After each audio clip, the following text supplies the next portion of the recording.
नमस्कार, मैं दीपक शर्मा, मेरे यूट्यूब मंच पर आपका स्वागत है। दोस्तों, बिहार चुनाव में बीजेपी के चाणक्य अमित शाह की गणित फाइनली फेल होते हुए दिख रही है और पहले राउंड के जो रुझान आ रहे हैं, इंटरनल असेसमेंट यह है कि बीजेपी को 48 में से 20+ सीटों का नुकसान हो रहा है। यही नहीं, पार्टी के दोनों डिप्टी चीफ मिनिस्टर सम्राट चौधरी और विजय सिन्हा सीटें इनकी भी फंसी हुई हैं और अगला चरण जो 11 तारीख की वोटिंग है, 53 सीटें बीजेपी लड़ रही है। अगर ऐसा ही हाल रहा तो 14 तारीख को मशीनें जब खुलेंगी, तेजस्वी यादव की लॉटरी लग सकती है।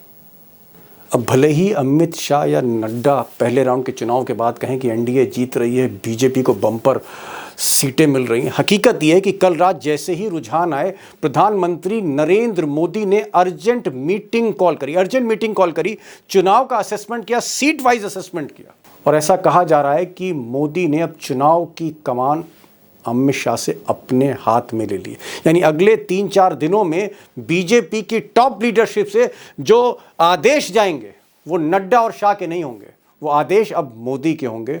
मोदी ने ही अब चुनाव अपने हाथ में लिया है, क्योंकि ये कहा जा रहा है कि अगर पटना हिला तो दिल्ली भी हिल जाएगी। उधर बीजेपी का जो ये संकट है, जिसके डिटेल में मैं आगे जाऊंगा, इस संकट से कहीं ना कहीं तेजस्वी यादव को फायदा हो रहा है। दिन ब दिन उनका रथ रफ्तार पकड़ रहा है। और एक बात मैं बहुत जिम्मेदारी से कहना चाहता हूं कि अगर महागठबंधन ने अगले फेज की वोटिंग में, फाइनल फेज की वोटिंग में अगर कोई बड़ी गलती नहीं की, तो एक बात तय मानिए दोस्तों कि तेजस्वी यादव की जो आरजेडी है, सबसे बड़ी पार्टी बनकर उभर सकती है। क्या माहौल लग रहा है? क्या हम लोग जीत रहे हैं, बिहार की जनता जिता रही है। 18 तारीख को आप शपथ लेंगे? एकदम 18 को। लेकिन दोस्तों, पहले बात कर लेते हैं बीजेपी के संकट की। क्या ये संकट गहराने जा रहा है या इस संकट का कहीं ना कहीं कोई सॉल्यूशन अब मोदी के हाथ में? दरअसल असली गलती जो हुई, जो इनिशियल मिस्टेक हुई, वो अमित शाह मोदी जी के चाणक्य कर गए जब उन्होंने जिद पकड़ ली कि भाई चाहे कुछ हो जाए, किसी भी सूरत में हमें नीतीश कुमार को सीएम फेस डिक्लेयर नहीं करना है। अब ये जो बातें उन्होंने सीधे सीधे कम्युनिकेट की वोटर को तमाम इंटरव्यू देकर, उसने न सिर्फ नीतीश कुमार कैंप उसको मायूस किया, नाराज किया, बल्कि नीतीश का जो कोर वोटर है, 15-20 साल की जो अमानत थी नीतीश कुमार की, वो जो कोर वोटर था, कुर्मी वोटर था, महिला वोटर थे, वो भी बीजेपी से नाराज हुए और उनको लगने लगा कि कहीं ना कहीं ये जो गुजरात लॉबी है, ये नीतीश कुमार को रिटायर करना चाहती है, गद्दी छीनना चाहती है, फायदा उठा रही है उनकी उम्र का, उनके हालात का। यानी कि आप कह सकते हैं कि जो सहानुभूति थी वोटर्स की, वो नीतीश कुमार की तरफ शिफ्ट हुई, भले ही वो सत्ता में थे।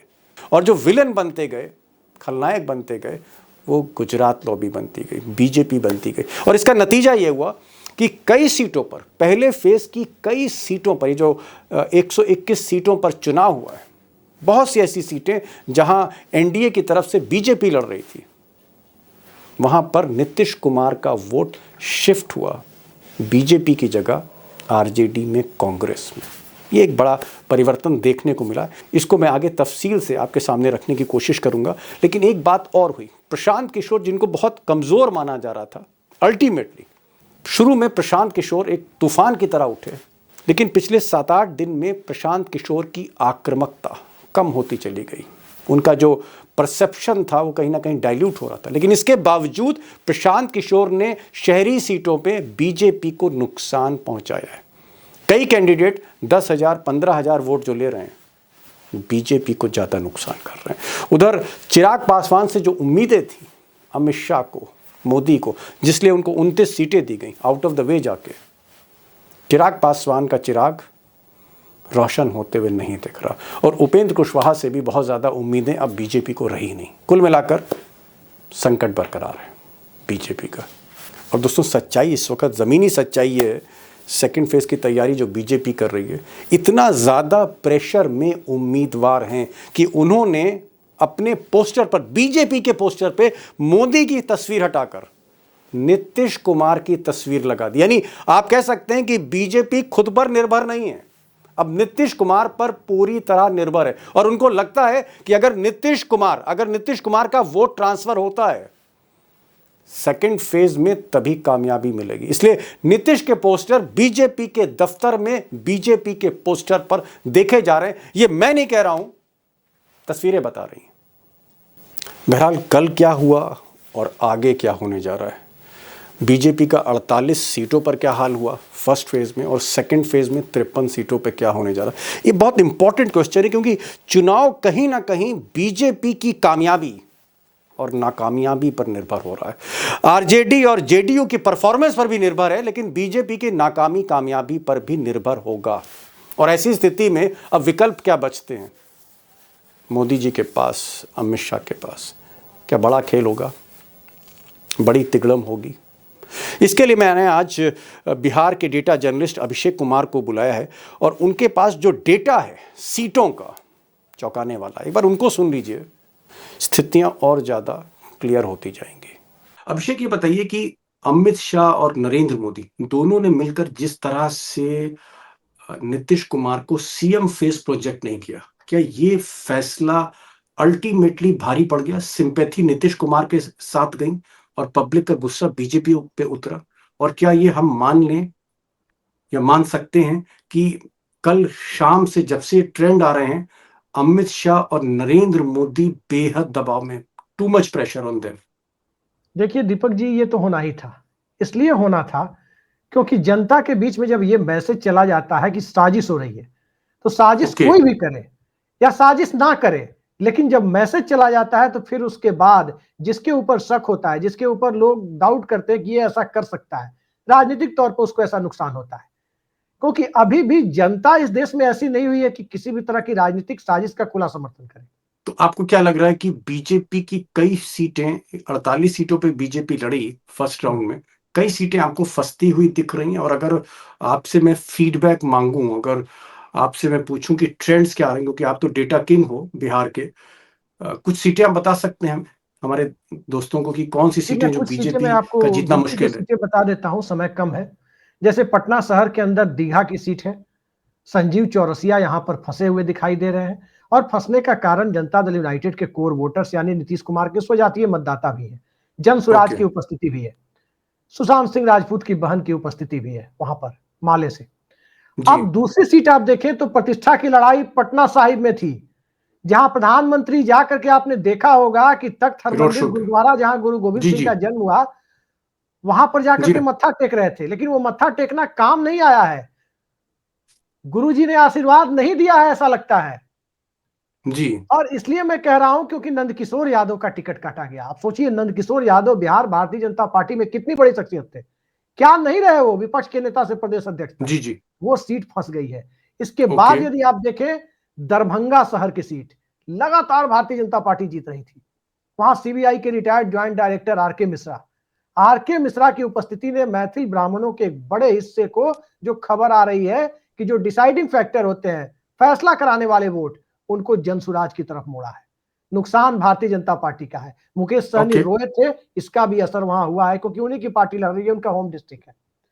अब इसके आगे बेगूसराय की सीट, शहर की सीट, कांग्रेस की अमिता भूषण भारी पड़ती हुई दिखाई दी है। कांग्रेस आगे बेगूसराय में जी, गिरिराज सिंह के बेगूसराय में, दिनकर के बेगूसराय में कांग्रेस आगे बेगूसराय में जी। और कुछ सीटें सीट थी भाजपा की। मुजफ्फरपुर शहर, पिछली बार भी भाजपा हार गई थी और इस बार बीजेपी को उम्मीद थी कि मुजफ्फरपुर शहर की सीट नहीं हारनी चाहिए, लेकिन इस बार बीजेपी के लिए वहां से कोई अच्छी खबर आएगी, ये बात अब तक किसी ने मुझे बताई नहीं है। जरा इसके आगे की बात हम करें, छपरा खेसारी लाल वाली सीट पर बहुत टफ फाइट है जी। बहुत टफ फाइट में भारतीय जनता पार्टी फंसी हुई है, लगातार वहां से चुनाव जीत रही थी, वो सीट फंस गई है। खेसारी लाल यादव जी, मंगल पांडे जी, हाँ, बीजेपी के पूर्व अध्यक्ष और मिनिस्टर पूरी तरह फंस जाएंगे, ये भला किसने सोचा था? Oh my God. शहर की सीट पर सोचिए, उस जिले में योगी आदित्यनाथ गए थे चुनाव प्रचार करने। कारण क्या है? एक कारण वहां देखिए, वहां वो चुनाव ही लड़ रहे थे कि जन सुराज यदि माइनॉरिटी वोटों में कोई स्प्लिट कराएगी, क्योंकि जन सुराज के कैंडिडेट अल्पसंख्यक थे, तो उससे जीत मिलेगी। लेकिन जो खबर आई उसके बाद ये लगा कि एमवाई समीकरण अंत में जाके एकजुट हो गया। मतलब जन सुराज के जो मुस्लिम कैंडिडेट थे वो मुस्लिम वोट सीवान में स्प्लिट नहीं करा पाए और इसका नुकसान हो गया मंगल पांडे को। जी, मंगल पांडे को इसका नुकसान हुआ। इसका लखीसराय सबसे चर्चित सीट भारतीय जनता पार्टी की कल के चुनावी मुकाबले में, लखीसराय की सीट के बारे में क्या कहना। डिप्टी सीएम कितने निराश थे, उनकी निराशा उनके बयानों में, उनके गुस्से में कल पूरे देश ने देखा है विजय सिन्हा का। मतलब आप कह वो रहे हैं कि कांग्रेस से हार रहे हैं। डिप्टी चीफ मिनिस्टर कांग्रेस से हार रहे विजय सिन्हा, जी, मोदी जी के खास आदमी। जहां भी भाजपा से, दीपक जी, भाजपा बनाम कांग्रेस जहां हो रहा है, वहां कुछ कुछ वो सेक्शन जो सोसाइटी के आरजेडी को वोट देने से हिचक जाते हैं, कांग्रेस से उन्हें हिचक नहीं है, वो वोटर भी वहां जुड़ गए हैं। और नीतीश कुमार की पार्टी को भी, उनके कैडर को भी लगता है कि कांग्रेस तो सिंगल लार्जेस्ट पार्टी मैथिली बनेगी। ठाकुर जीत रही है चुनाव। मैथिली ठाकुर के लिए कहा जा रहा है कि शाम होते होते कुछ परिस्थितियां आरामदायक हो गई, लेकिन लड़ाई कड़ी है। लेकिन कड़ी असली लड़ाई लड़ाई उसके बगल में आप देखिए ना, सहरसा जी। शहर की सीट पर कई बार से बीजेपी के आलोक रंजन झा जीत रहे थे। पान समाज, पान तांती समाज वाले आईपी गुप्ता खुद चुनाव लड़ गए, इंजीनियर साहब। महागठबंधन, और ओके। जी, वो वहां पर उनका वोट तो 30-35 आप कह हजार रहे हैं वोट है। सहरसा की सीट भी निकल रही है बीजेपी के हाथ से। शहर की सीट बीजेपी के हाथ से लोग बता रहे हैं कि करीब करीब निकल चुकी है। आरा की सम्राट सीट चौधरी, फंस गई है। अच्छा आरा की सीट, ओहो। जी, आरा की सीट का फंस जाना शहर की सीट का। आरा हिले पटना हिले, जी, ओहो। लोग कहते थे आरा जिला घर बा, कौन बात के डर बा। अरे बाप रे बाप, लेकिन ये आरा भी जिला ने बीजेपी के वहां हाथ से पर जा रही है। पोलराइजेशन नहीं हो पाया, जबकि माले के उम्मीदवार अल्पसंख्यक समाज से थे। ओहो। वहां अरे मैंने पता सम्राट किया, सम्राट एफआईआर में चौधरी, भरा दिया। सम्राट चौधरी सम्राट बनने जा रहे हैं क्या? वो जीत रहे हैं तारापुर से। सम्राट चौधरी भारतीय जनता पार्टी के सम्राट बनेंगे कि नहीं बनेंगे, इसमें डाउट है। तारापुर के सम्राट मुझे लगता है कि बन जाएंगे। राहत की खबर उनके लिए है कि तारापुर में ओके उनके खिलाफ ओके बहुत कुछ नहीं ओके हुआ है। समीकरण में ओके। उनके साथ फिट बैठ रहा था। तो मतलब ये कोई सारी सीटें चमत्कार हैं, हो तो। जी जी जी। ये मैं एक सारी चीज और सीटें पूछना जिसमें चाह रहा हूँ, नहीं नहीं, बीजेपी आपके फंस पास तो गई है। बहुत आपके पास तो बहुत लंबी लिस्ट है। एक आपने आइडिया दिया दोस्तों को कि कहाँ कहाँ इंपॉर्टेंट सीट अगर बीजेपी की फंसी हुई है। अगर बीजेपी पटना साहिब में फंसी, बीजेपी के दोनों मुख्यमंत्री उप मुख्यमंत्री वो दोनों फंसे हैं, तो एक अंदाजा आपने दिया है। मैं जरा ये पूछना चाह रहा हूं कि जो बीजेपी जिस पर सबसे ज्यादा डिपेंडेंट है, अमित शाह के जो हनुमान हैं, जो चिराग पासवान है, चिराग रोशन हो रहे हैं या चिराग बुरी तरह चुनाव लूज कर रहे हैं? क्या चिराग घबराए हुए हैं? चिराग कोई फायदा दे रहे हैं? चिराग के बारे में कुछ बताएंगे आप? दीपक चिराग जी, पासवान। चिराग के कंधे पर हाथ रखने की वजह से जब बीजेपी से गुस्सा निकाल रहे हैं जेडीयू के वोटर, जो खबरें आ रही ओहो, है उसके मुताबिक, तो चिराग को बख्श देंगे, ये कैसे संभव है। Oh my God, oh my Nitish God. Kumar अपनी कंस्टिट्यूएंसी में वोट डालने गए तो लोग एक तरह से मजाकिया लहजे में सवाल चलने लगा कि क्या नीतीश कुमार ने वाकई चिराग के कैंडिडेट को वोट दिया है, यानी अपने गठबंधन को वोट दिया है, या किसी दूसरे को दिया है। ये ओके। बातें चलने लगी। तो एक चिराग चीज। पासवान की जो स्थिति है, एक ब्रह्मपुर की सीट है, उसमें वो जी सब मुकाबले में दिखाई दे रहे हैं। और तेज प्रताप यादव जहां से लड़ रहे हैं, ट्रायंगुलर फाइट में वहां पर महुआ की सीट पर अगर किस्मत साथ रही तो चिराग पासवान की पार्टी वहां किस्मत के सहारे निकल जाए तो बात अलग है। 13 में 11 सीटों में तो लड़ाई में नहीं दिखी है। एक चीज मुझे समझ में आ रही है आपकी बातों से कि अगर बीजेपी अच्छा नहीं कर रही, चिराग पासवान अच्छा नहीं कर रहे, उपेंद्र कुशवाहा भी शायद उनके बस में भी कुछ नहीं रहा, सिर्फ जेडीयू को छोड़कर एनडीए की अगर हालत ये है, और अगर बीजेपी सेकंड फेज में भी ऐसे ही करती है, तो आपको क्या लग रहा है कि अगर हर कीमत पर फिर अगर इस चुनाव को जीतना है, जैसे मोदी और शाह के बारे में कहा जा रहा है कि अगर बिहार हाथ से निकला तो दिल्ली हिल सकती है। आरा हिले पटना हिले नहीं, दिल्ली हिल जाएगी।